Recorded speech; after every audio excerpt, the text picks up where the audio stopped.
সরকার এবং election commission মিলে ব্যাপক প্রচারণা চালাবে এই গণভোট নিয়ে। গণভোটের যে বিষয়গুলো, এটা আমাদের একটা প্রচারণার বিশাল অংশ জুড়ে থাকবে। আইন শৃঙ্খলা পরিস্থিতি দেখেন, বাংলাদেশে আইন শৃঙ্খলা পরিস্থিতি ওয়াজ নেভার পারফেক্ট, বলে তো লাভ নাই। চুরি ছিনতাই মারামারি এগুলো কি আগে ছিল না? আগেও তো ছিল, সবসময় তো ছিল। এই আয়োজনটা আমরা কেন করলাম? এই আয়োজনটা করার উদ্দেশ্য হচ্ছে যে একটা আদর্শ, একটা আইডিয়াল সিচুয়েশনে আমরা যে নির্বাচন দেওয়ার জন্য জাতির কাছে ওয়াদা দিয়েছি, একটা সুন্দর গ্রহণযোগ্য পার্টিসিপেটরি ইলেকশন উপহার দেওয়ার যে একটা ওয়াদা দিয়েছি, সেটা আয়োজন করতে গেলে একটা পোলিং সেন্টারে কী ধরনের আবহাওয়া থাকা দরকার, কী ধরনের পরিবেশ থাকা দরকার, ভোটারদের কিউ কীরকম হবে, পুলিং অফিসাররা কীরকম করে বসবে, প্রিসাইডিং অফিসাররা কীরকম করে বসবে, সার্বিক বিষয়াদি, ইভেন আপনাদের সাংবাদিক ভাইদের ভূমিকা কীরকম হতে পারে, যাবতীয় বিষয়াদি আমরা আজকে প্র্যাকটিক্যাল ডেমনস্ট্রেশনের মাধ্যমে দেখতে চেয়েছি এই একটা মক ভোটিংয়ের এক্সারসাইজের মাধ্যমে। এখানে আপনারা দেখেছেন ভোটাররা আসছে, লাইনে দাঁড়িয়ে আস্তে আস্তে তারা ভোটিং সেন্টারের মধ্যে ঢুকছে।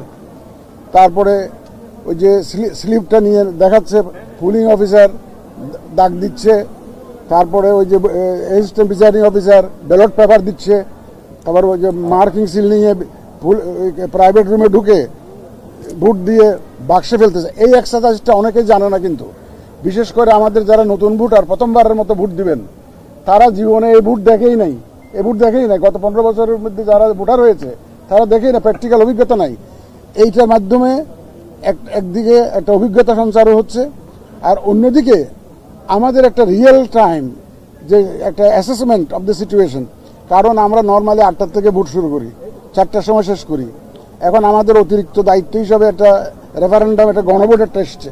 এই গণভোট একসাথে করতে হবে আমাদের।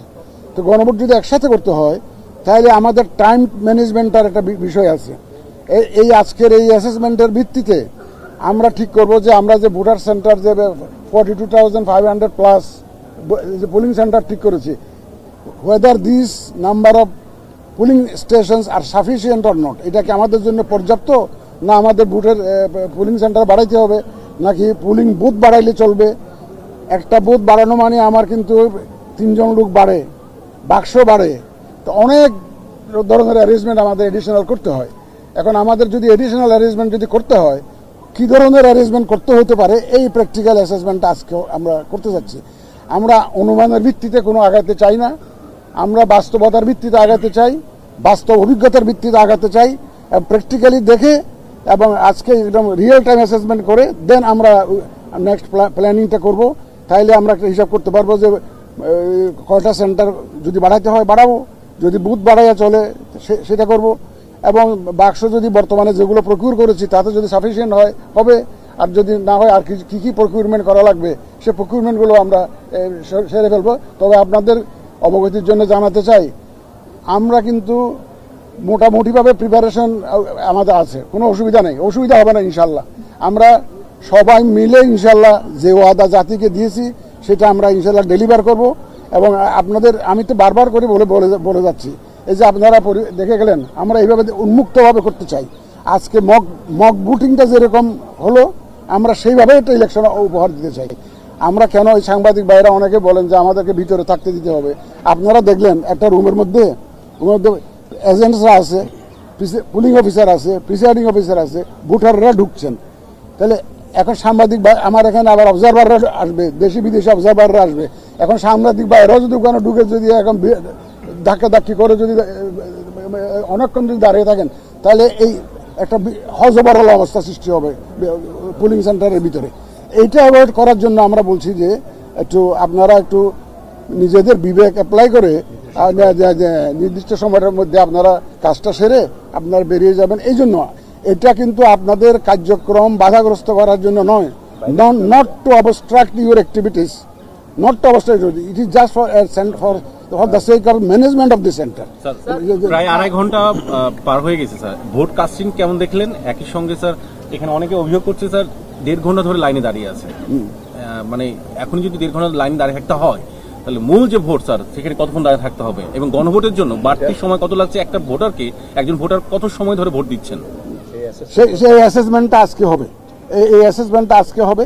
আর আমাদের রিয়েল টাইম অ্যাসেসমেন্ট আজকে তো একটা দেখলাম যে এই যে আপনি যে কথাটা বললেন এটাও তো একটা এক্সপিরিয়েন্স, যে দাঁড়িয়ে থাকতে হচ্ছে এটাও তো একটা এক্সপিরিয়েন্স। এটা আমরা অ্যাড্রেস করবো।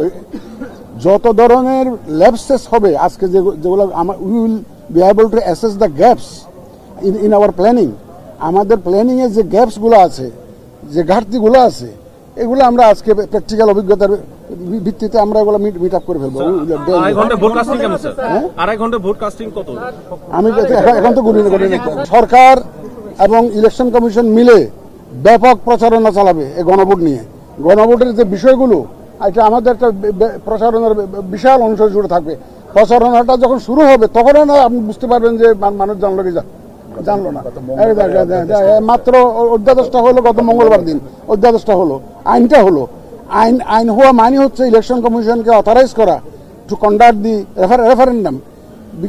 এই যে অথরাইজ হওয়ার পরেই তো আমরা কাজ শুরু করেছি সিরিয়াসলি। আদারওয়াইজ আমি তো আইন দ্বারা যদি অথরাইজ না হই আমি তো কাজ করতে পারি না। আমার তো আইন দিয়ে শাসনতন্ত্র দিয়ে চলতে হয়।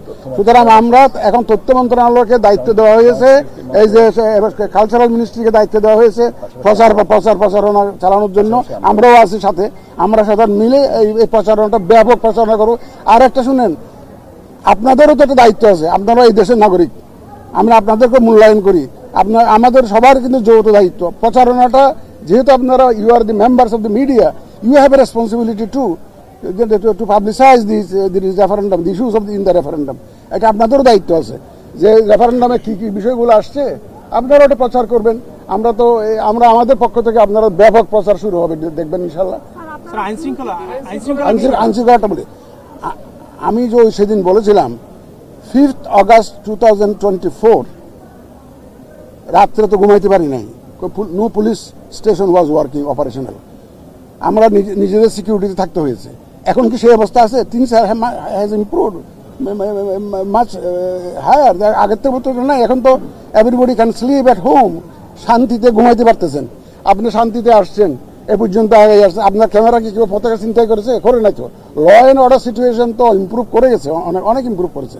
এবং আমরা তো continuously we are coordinating with the law enforcement agencies. আপনারা দেখতেছেন, আপনারা কভার করেছেন। আমরা বিভিন্ন ল এনফোর্সমেন্ট ডিপার্টমেন্টের সাথে খুব ক্লোজলি কাজ করছি।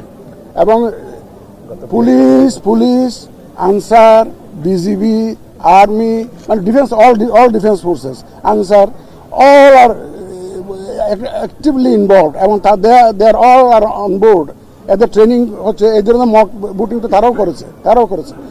ইনশাল্লাহ আইন শৃঙ্খলা পরিস্থিতি দেখেন, বাংলাদেশে আইন শৃঙ্খলা পরিস্থিতি ওয়াজ নেভার পারফেক্ট, বলে তো লাভ নাই। চুরি ছিনতাই মারামারি এগুলো কি আগে ছিল না? আগেও তো ছিল, সবসময় তো ছিল। বাট এগুলো হবে যে বিচ্ছিন্ন ঘটনা।